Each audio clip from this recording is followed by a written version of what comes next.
I came out of the band scene. I used to play in bands all the time, and I think the reason I became a solo artist was because I was tired of having to like always go through back and forth different ideas and relying on people and that kind of thing. So being a solo artist was for sure easier, but it's lonelier. Looking for a place to go home. Aren't we all? Oh, aren't we all? Aren't we all? Oh, aren't we all? Aren't we all? Okay, well, welcome to the Musician Secrets podcast. Today I have a part of Via Barcelonia with me, Andrew Allen. Welcome. Thank you very much for having me on. I appreciate it. You're from Canada, right? Yes. Yes. Yes. Born and raised in Canada. Spent a lot of time in Canada. Love Canada. It's great. And so that's where I'm calling in from right now. Yeah, awesome. You're officially the first guest from Canada, so. Woo! I like that. Well, thank you for choosing us. Yeah. Well, yeah, of course. I just loved your music. I just could not have you on the show. Like, it was like a no-brainer. I was listening to a playlist and your song Wonderland was on it, and I'm like, ooh, that's interesting. So I then wanted to see your other stuff, and the more I listened to the album, like there are 8 tracks on there, the more I'm just like, okay, I need to have them on here. So I'm excited. I'm so excited that I get to have you. Gosh, well, thank you very much. Yeah, so for those that don't know you that well, just walk me through your story. Like, I know that you're from Canada, you have a daughter, right? London. I do. Wow, Yeah. You do know a lot. I love that. Do my research. My stalking, yeah. That's awesome. Yeah, she just turned 5, right? She did. Yes, she did. Yeah, she's super fun. Thank you. Thanks so much. Yeah, I think, if I'm walking people through where we're at, where they maybe don't know much about Via Barcelonia or my own stuff, I'm a solo artist, and I used to hire Taylor, who's the other half of Via Barcelonia, to perform with me. So we would tour around under my own solo stuff. And somewhere along the line, I started thinking, like, I want to do something different. I want to do not something different, but something else, something fun and upbeat and energetic that gets people dancing. Yeah. And so I showed Taylor a couple demos. He was like, man, I'm into this. And I was like, okay. And so he just like jumped in, taught himself how to produce, started programming drums, and like just killed it. And I was like, oh, we're into this. And so we kind of developed Via Barcelonia from there, just as something that we're like, we don't want any rules. We don't want any, like, nobody can tell us like, this has to go this way, it has to be this way. Like, we're like, if we want like, 8-part like African inspired harmonies, we're doing it. And we just think it'd be fun. And so that's kind of where it all started. We, we gigged a ton last summer, did a bunch of really fun festivals, and then kind of landed us into the new album. And we wrote it from a distance because he was going to school in Nova Scotia, which is on the east coast of Canada. And I was living in Vernon, which is the west coast of Canada. And we were literally like writing the album. Could not be. And so we wrote the album that way. And then we went to Los Angeles and finished writing a bunch of songs with some different writers there, and then came back, self-produced the album, and then got a buddy of ours, Josh Bogart, to sort of mix and master the whole thing and just make it sound real tight. And then we released it, and we're super proud of it. We think it's a really cool collection of works, and it feels refined, and it's got a lot of energy. It's just fun. Yeah, and totally, like, it's because it's like early in the morning for me, so I just put on your album and I'm just like, oh, like, it really is like so fun and upbeat, and just like something like refreshing. It's so like, these were my notes literally the first time. I just like to either sit in my car and drive to work, or lay on the couch or in my bed and just like listen to the music, and and then just kind of write down what my first impressions are. And I wrote down fun, uplifting, meaningful, makes you dance, feel good. That is amazing. So yeah, that was like my overall like impression of the entire album. And I think it was, for me, I'm a lyric person, so I just I love songs that have a message, that aren't just about whatever, like partying or falling in and out of Clubs. stuff. Like, yeah, there's nothing wrong with that, but there's so many songs like about it already out there. So I love when there's a song or an entire album that talks about things that aren't really touched on. Mm-hmm. So that's why I just kind of love the album. Thank you. So can like walk me through the writing process of it. Did you kind of do all the writing and then Taylor did all the production and drums, or was it like more of a he did something, you did something, and kind of bring it together, or how does that work? You know, the whole album was very collaborative. So there's some songs where he brought like some very, very like fundamental ideas and like strong like writing points, and we would work on it together. There's other ones where I was like, hey, what do you think about this idea? And I'd, you know, sort of like flesh the idea out, and he'd be like, oh, I like this, but I don't like this. Let's change this. And then even in the production side of it, a lot of it was done where I would do like a really terrible like programmed drum thing and then record a vocal and a guitar or vocal and synth or whatever. I'd send it to him, and then he'd revamp the whole drum part and like, you know, add in different sections. So it was like, there's definitely parts I remember bringing to the table or he brought to the table, but overall the whole thing was really collaborative. It was fun. Mm-hmm, mm-hmm.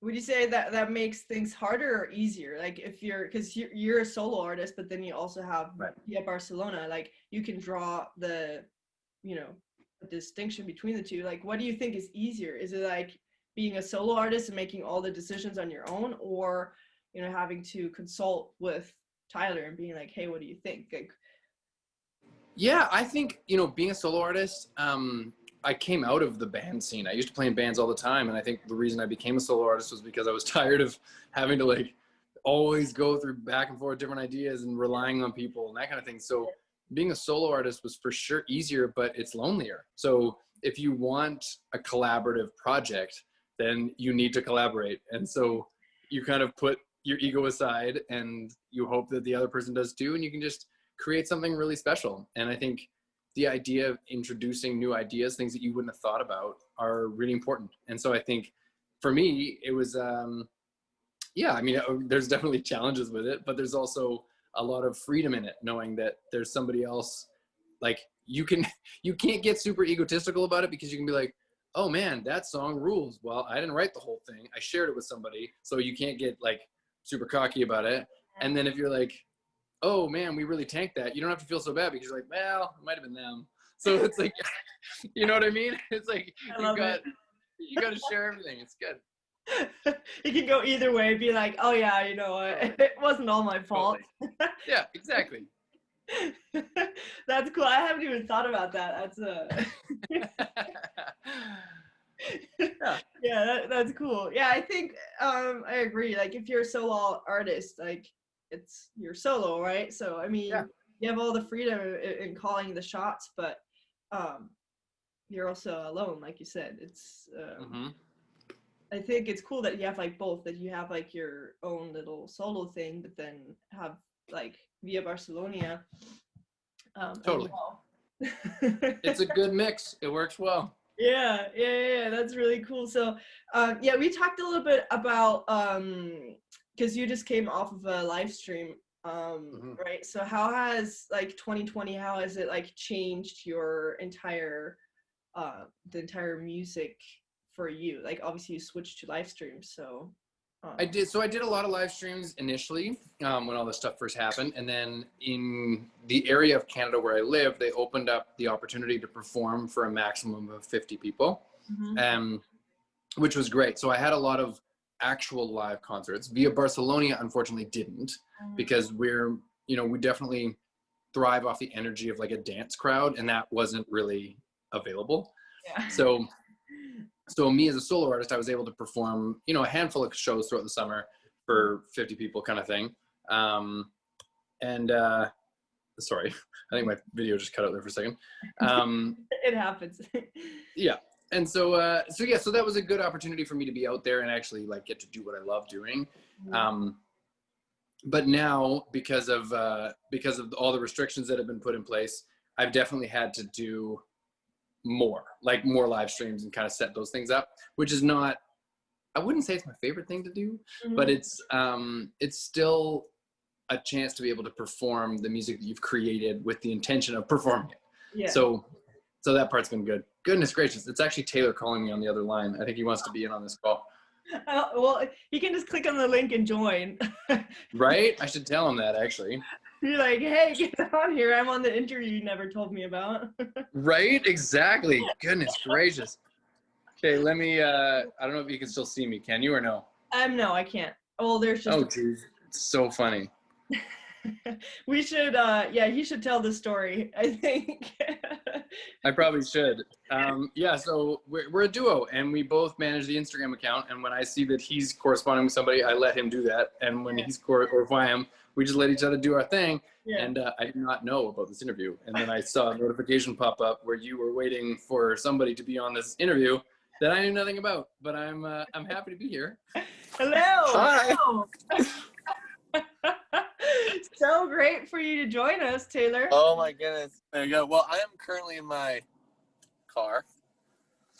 Oh, that's cool. There you go. Then, Andrew, before you leave, can you just show me your setup? Because that was actually one of my questions, because I watched your YouTube videos, and I'm like, how do they do it? Like, what's the, what do you, because it looks like this huge, like, looping, and then the drums, and then the keyboard, and like Right. everything. Like, how do you set it all up? So yeah, we do have some backing tracks that we run just through either through Logic or we bounce them out. And a lot of the backing tracks are stuff that Taylor has like figured out and configured and all this stuff. Like I said, like when we joined forces, Taylor was like, okay, here's what I don't know, and I'm gonna learn it. And he just did it and like figured out how to program drums and how to program tracks and all the things. So we run that either off a MacBook or off a phone, whatever that looks like, and kind of pan stuff. And then I use a loop station, which thankfully I have it all set up right here. Yeah, exactly. So Beautiful. that works well. Yeah. Which is, well, actually, that's what we use for our summer shows as well, when we just play for Andrew stuff. Yeah. So we use this loop station. It gives me 3 separate tracks that I can record on, or you can record them all together. Yeah. And then there's also a harmony pedal, which affects my second mic. So I usually run, 2 mics, so that this one is the one that's affected, Yeah. and this one's the one that's just straight up.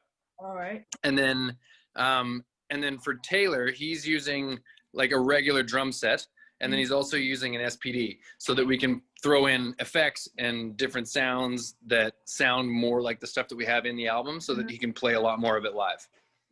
That's cool. That's so cool. Yeah. Well, thank you for your time, Andrew. No problem. It was You jumping in last minute. great chatting with you. Thank you so much, Andrew. I'm glad I got to be part of it. Enjoy the rest of your conversation. And all right, peace out, guys. Bye, Andrew. Yeah, Thanks see you, buddy. for coming. For people that don't know you, just introduce yourself real quick. What got you into music and songwriting? Because you're a drummer, right? I'm a drummer, yeah. Yeah, drummer turned into, kind of molded into being a songwriter and singer, and now producer. Yeah. That all kind of came along without, I didn't have to, like, I never went out of my way to be any of those things. It just kind of, I kept on walking into opportunities that then kind of required me to stretch my abilities and change what I was doing a bit. And so that's kind of how Via Barcelonia has been able to happen with just Andrew and I. Yeah. Because we both, like changed our crafts a bit, and along with doing our regular, like, Andrew on the guitar and singing and songwriting, and then myself with just drumming and singing a bit, and then becoming more of a songwriter, onto both of us producing all of our own music and then releasing it. It's like it's been a fun learning curve, but something I never, I never like sought out. It was just like, oh, I'm now doing this. Well, I think it's cool. Like, if it just happens naturally, I think it just is more fun than, oh, I have to learn that, I have to do this. Like, it's not like a chore to pick off. I totally agree. Yeah, I think that's a cool trait to have, is having that curiosity to learn as well. Mm-hmm. A lot of people are like, oh, I don't want to learn that, or I don't know, why should I? Let's just hire someone or whatnot, or just ask a friend, or True. Absolutely. Yeah, I can empathize with those feelings and people that may do that, but straight up, we just didn't have the time or the or the means to do something like that, to like, you know, I think anyone who's starting out, whether it's anything in the arts or you know, a startup or a small business or a band, especially in this case, it's like you don't really have the means to do a whole lot other than just slug it out yourself. Yeah, exactly. But I really love the lyrics to Place to Call Home. I told Andrew I'm like a big lyric person, so I love songs that really have a message and really try to say something. And Place to Call Home just, I don't know, struck a chord. Walk me through the process of the song. Geez, yeah. So that one, with writing that, Andrew and I write all the songs together. That one, start of it happened last year sometime. Yeah, it would have been October and November, I think, 2019. And I woke up and just had this little, you know, this melodic hook in my head, just, aren't we all just looking for a place to call home? And I was like, oh, it's like a nice hook. I could build a little chorus around that. Yeah. And then, yeah, we wrote a couple of verses, but they weren't that great. And so we kind of put the song on the back burner. A bunch of others, and then revisited it months later and thought, oh, that's a strong chorus. We just need to finish the verses. So we scratched what we had, wrote completely different ones, different melodies, different arrangements, completely different words. And it came out really fast. And I think that's sometimes when the best material happens, is when you just, you know, it's just off the cuff and you don't have to try too hard. But yeah, those times come few and far between. But with actual production and everything, that again was changing every time we kind of went to produce it. You know, Andrew would send me something and I'd alter it and send it back, and we were just trying to find the best, you know, a way to serve the song best, because we knew it could have this like really strong impact, but we wanted it to be the biggest. Like we just wanted it to be the best it could be. And so yeah, there's during the start of the song, right before that first chorus, when it says, doesn't come like a storm on the ocean, it comes like a gentle breeze. I love and that. then it drops to nothing. Yeah, first of all, Yeah. amazing line. And I was like, okay, I want to work with that, because before it was just jumping straight into a chorus and like kind of a full beat. It was a bit more full mix, and I was like, I let it sit a little. I love it. absolutely. Yeah, and I was like, okay, gentle breeze. I just want to kind of do that, but musically. So it's kind of built up, kind of getting a bit, I don't know, just louder and louder, and maybe a bit dissonant, and then it just cuts to nothing, and it's just the plucked chords and super open. Like, just, it kind of just forced you to think, because the song almost silent in between those little plucks, and it's like, oh wow, this is not awkward, but personal and kind of intimate. And really, yeah, like reflective. And then the lyrics come in, aren't we all just looking for a place to call home? Yeah, I think once that happened, the whole song just kind of came together as a whole, and it felt so. Yeah, it definitely transforms. Like there's something where like, wait, there's nothing like you're waiting for like the punchline, and you're like, nothing's happening. Like it is something happening, but it's not like what you would expect to happen, which is awesome, because then it has that effect where you're like, oh right, it gets you thinking. And then the punchline happens just like a few seconds later, where it's like, aren't we just all looking for a place to call home, right? And yes, it's and that's what I loved about the song, is like I love when things don't happen the way I expect them to. perfect. Yeah, so that was but yeah, just for I'm just gonna read the lyrics because they're awesome. And they just say it all, basically, like empty pack of cigarettes on the counter, and bottles on the kitchen floor. You climbed the highest mountains, still haven't found what you're looking for. When the dust has finally settled and you're good to let your mind slow down, maybe then you can hear your heartbeat, because there ain't anybody around. Sometimes you're so far away, sometimes you want to stay, sometimes the thing that you need doesn't come like a storm in the ocean, it comes like a gentle breeze. Boom. Okay. Yeah, wow. When you just read it out like that, I don't think anyone's Andrew and I have never done that. We've never actually just read out the lyrics. It's always been while we're singing to the melody or to the chords or figuring it out. It's like, wow, that was kind of powerful. I'm actually, I'm going to go home and just read it again. I mean, everyone, I think I love this song. Like, everyone that's listening should totally check it out. Because, I mean, in the second verse, it kind of gives you the answer to that, where it really says, like, maybe it's the years I've been searching, or maybe it's the love I've lost. That made me find what I want to hold on to, and never, no matter what the cost. Yeah. Yeah, those are some huge lines. Yeah. I think it's the answer to all the questions you hear in the beginning. It was definitely a song that just kind of shook me and was like, Alise, like, listen to this, like, this is awesome. So what do you call home? Like, what is home to you? Home to me, I think it's definitely relationship and people and connection. Mm-hmm. Yes, oftentimes home is it can be a place, Mm-hmm. like a physical, like a destination, like a town or a place you grew up, or a home where, I don't know, a place where you love. But for me, it's more often the place where the people I love are. And it's funny that I think home, especially pertaining to this song, was a metaphor for belonging. Mm-hmm.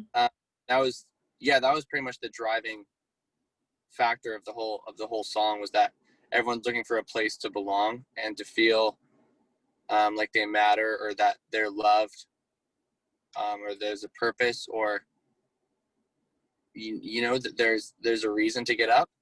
Yeah. I think, when I think of the song and I think of what's home to me, it's definitely comfort and belonging and feeling and love. Yeah. That's a good answer. I love that. Nothing to add there. I As I was listening to the track, there was a quote that kind of popped into my mind. I don't know where I got it from, but it says, money can buy you a house, but it can't give you a home. That's the, I don't know, it just kind of popped into my head as I was listening to the song. I'm like, yeah, that's so true. I don't know. But I know it's late, so I won't keep you around for much longer, so you can get some sleep. But what do you think is the most challenging thing when it comes to songwriting or producing an album? Great question. It's funny. I think in this band, in Via Barcelonia, Andrew and I have had somewhat of a pretty unique band situation in that at school in Nova Scotia, so completely across the country from each other almost the whole time that we've made music. And I've come home for 3 or 4 months in the summer, and then I'm home for 3 weeks in the winter. Uh-huh. It's different now with COVID, but yeah. you know, we made all of our music pretty much remotely, and there was a few times where we recorded things in person, and we were able to track vocals together. Mm-hmm. And those times we knew we didn't have that much time, so we would just blast stuff out as fast as possible, pretty much. But yeah, it's kind of funny, because I think the things that I think are difficult, or the biggest challenges about songwriting or creating an album or creating this piece of art, wouldn't necessarily be what everyone else would see as the most challenging part. I think just pertaining to the actual album and what we want it to be, I think one of the biggest challenges is deciding what to say and deciding how you want to say it. Mm-hmm. Because Andrew and I write songs quite a lot, sometimes together, sometimes just separately. but we're pretty much always writing. Mhm. And I think that goes for most bands and singer-songwriters out there, is that, you know, you have this little inkling and you can't really stop it. You're always writing, whether it's just the music or it's lyrics or both. But it's then narrowing it down to, okay, what actually do we want to say and what do we want people to hear in these 30 minutes or 35 minutes that they're going to listen to this set of songs. So I think the hardest thing would be what to put out, what to say, and then how to say it in a way where you're going to connect with the most people. And, you know, like Place to Call Home does with you, like strike chords with people. That's probably the most rewarding part of it, is to have your album be listened to or a song be listened to and make someone feel something. Mhm. That's probably the biggest reward. And then just figuring out how to get there. I think you really nailed this album for sure, because I just Wow. yeah, I love like all of it, and the like again the lyrics are just so just powerful. So I appreciate artists that really try to think about what they really want to say, like what they want to bring across. So I want to thank you guys for doing that and doing such an awesome job with it, basically. Thank you so much, Alise. That means a lot. Last question before I let you go is when do you know that a song is finished? Like you as like putting like the production on it. Like I never know when to stop. Like as perfectionists, we want it to be the best it can be. Totally. Like where do I stop? That's such a good question. Oh my God. I feel that. I feel like, you know, there is never a place for a lot of songs. There's never a place where it's like, oh, we are finally done and it's perfect. Yeah. It's just, you have to come to a place where you're like, this is exactly what it needs to be. And then let it be. Yeah. And just kind of accept that that's the song. Mm-hmm. And not skimp out on it or not take less time than it deserves or anything.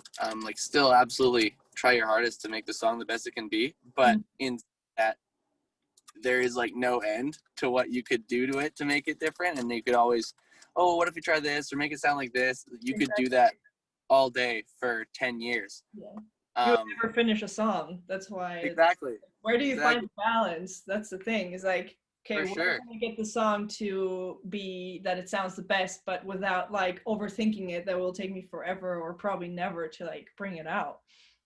Absolutely. Yeah, it's like a painting. I think of it like that. There's, you know, a painting doesn't have to be done, but it can be finished and it can be a complete work of art. And there's obviously things that you could always change or different choices that could have been made to make the picture different.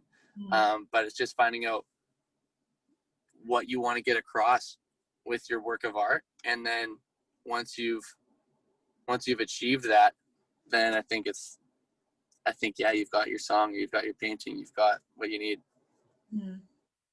Oh, that's a good analogy. That's really cool. I've never thought about it as a painting before. Yeah, so where can people find you? Where can people find you on social media, on obviously like Spotify and iTunes, so they can check out you guys and your awesome music? For sure. Absolutely. On Instagram is the main social media we use. So that's at Via Barcelonia. So it's at Via Barcelona, but stick an I in between the last two. And then also same on Spotify, Apple, Google Play, YouTube, Amazon, anywhere you get your music, it's Via Barcelonia. Our newest album, Wonderland, dropped in September, and the music video for Place to Go Home, which you and I talked about quite a lot tonight, that comes out on the 18th. I saw the little snippet on Instagram. It's really cool with the printer. Absolutely, yes. Yeah, there's a little teaser on there, so I can't wait to see that music video. Sure. Absolutely. All right, so I'm gonna link everything up as well, also your individual Instagram accounts. So everything will be linked up, so people will have no trouble finding you. Thank you. Yeah. No, thank you so much for just being awesome and putting out awesome music, and I can't wait to see the music video and hear more from you guys. Amazing. Thanks so much for doing this interview and for running a podcast that has the heart that you do. So that's my hope, is really that people can see. I think there's this stamina around music and songwriting that isn't really true, I think, to some degree. And I hope that this podcast, like talking to more musicians, and people will realize that and see like, oh, you know what? I can do something, and I can write songs, and I can do it in my bedroom. I can team up with somebody else that can drum and knows how to produce, and I know how to do the vocals and all that stuff. Like, there are possibilities, and the more musicians I talk to, the more I just want to share these podcasts, because I'm like, you know what, you can do it. It doesn't look the way you thought it does, and it is possible. That's what I'm trying to say with this entire podcast. Sorry, I'm like losing my voice, but I'm so passionate about it, because Absolutely. it's possible. That's all I'm trying to say. You should do it. If you're passionate about music, if you're passionate about songwriting, that qualifies you as a musician. It qualifies you as a songwriter. And don't wait to be perfect. Like, take imperfect action, and that's it. That's what I'm trying to say. Absolutely. That's amazing. Thank you for doing this. All right. Well, have a good evening and get home safely. Thank you so much. Have a great day. Yeah. Well, this is a Have a great nice start to my day. True, yeah. That's so nice. That's great. Yeah. Well then, I'll talk to you soon sometime, and all the best. Sounds good. We'll keep in touch. Bye. Bye, Elise. Thank you for listening to the Musician Secrets podcast. I'm your host, Alise Koa. I hope you got to learn something new about producing or songwriting or mental health when it comes to making music.